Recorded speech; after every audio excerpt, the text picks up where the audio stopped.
Hi, everyone. Sorry for the late start, but we are excited to kick off this webinar on problem drinking versus alcoholism. Today, we have our clinical director, Rich McDonald, presenting. Just if you have any questions while the webinar is going on, feel free to ask them. You can ask them in the control panel in the GoToWebinar control panel.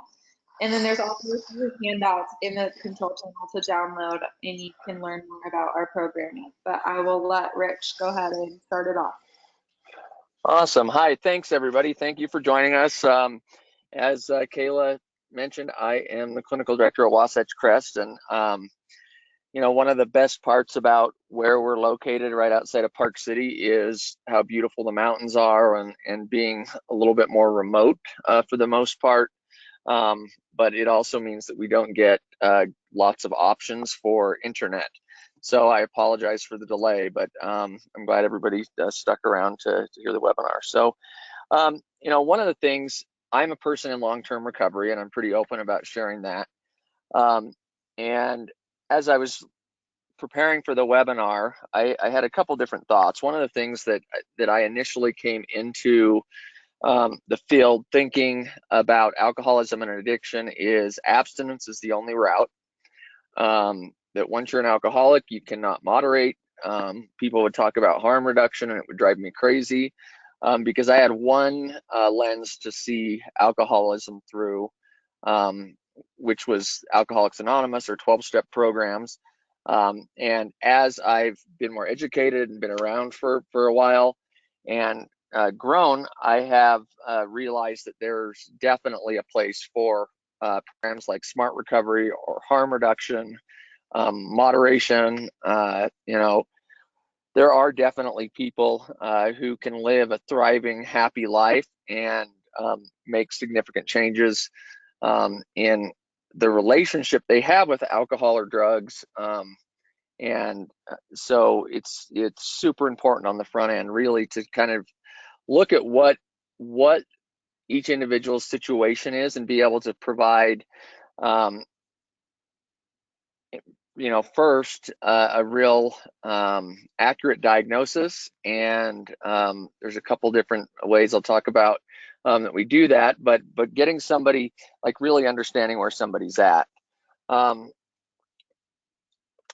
With diagnosing problem drinking versus alcoholism, we always run into the problem where we're using self-report, right? So we've got a client, they come to us for help. A lot of times it's because of family or legal consequences or whatever the case is, they end up for help.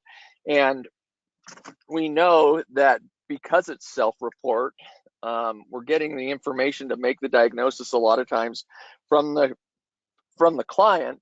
I've learned also, if we can get a release of information, that gathering information from the family is super important.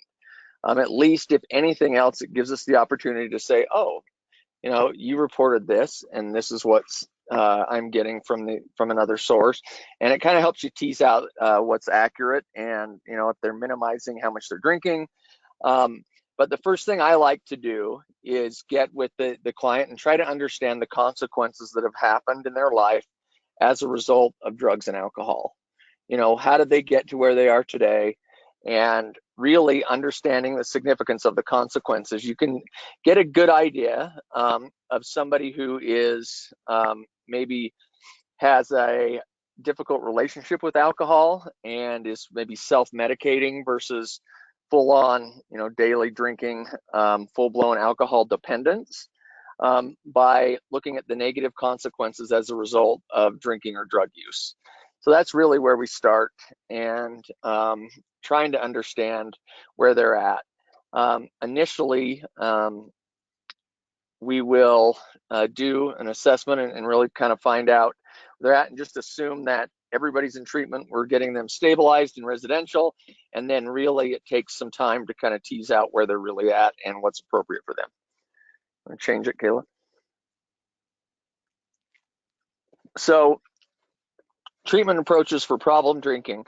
I mentioned just a minute ago, Smart Recovery is one of the things that we do for harm reduction. Oftentimes 12-step programs are, the main focus of a lot of treatment centers. And really what we've tried to do is provide exposure to all different modalities of treatment. Oftentimes with somebody that's problem drinker versus alcohol dependence, or somebody that's really just needs help to reduce or change the relationship they have with alcohol, we'll really look at the environmental situation they're living in, identify, when they're over drinking or using, and really take a hard look at the motivation behind the drinking. That allows us to formulate a treatment plan that's appropriate for that. So I'm trying to, one of the things that I have seen several times over the years is somebody in an unhealthy relationship, where they might be in an abusive relationship, and a lot of times those are the things that we really want to dig into and figure out what's driving their desire to drink or check out. It's really one of the best things I think you can do early on with somebody, is really sit down with them and take a hard look at the consequences that alcohol or drugs has caused in their life. If somebody's losing loved ones, they're losing their career, their house, their financial ruin, all the problems we see that come along with addiction, and they're continuing to drink. Once it's pointed out, oftentimes they're surprised at how far they let it get. But the treatment approaches for problem drinking really is addressing trauma, environmental situations, career situations. Maybe somebody doesn't have enough structure. I think we're going to see a lot of this as a result of the pandemic. So many people are working from home and isolated and feeling like, well, you're not going into the office every day. So I think it's really been a significant piece of some of the situations we've seen at Wasatch Crest. Next slide.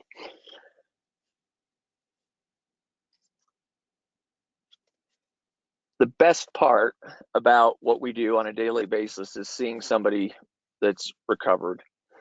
My experience has been that somebody that's problem drinker, or an alcoholic, or somebody with alcohol dependence, is